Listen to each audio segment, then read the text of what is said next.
நெல்லை ராணியண்ணா அரசு மகளிர் கலைக்கல்லூரியில் இந்த வாரம் முழுவதும் பல்வேறு சிறப்பு நிகழ்ச்சிகள் நடைபெற்றன.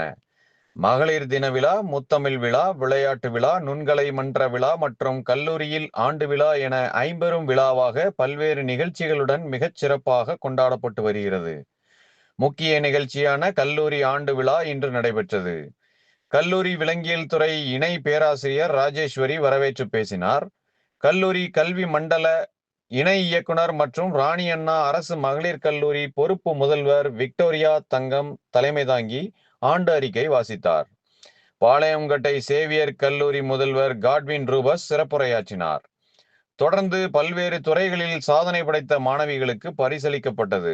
விலங்கியல் துறை 3ஆம் ஆண்டு மாணவி மற்றும் பேரவை தலைவி மோகனப்பிரியா நன்றி கூறினார்.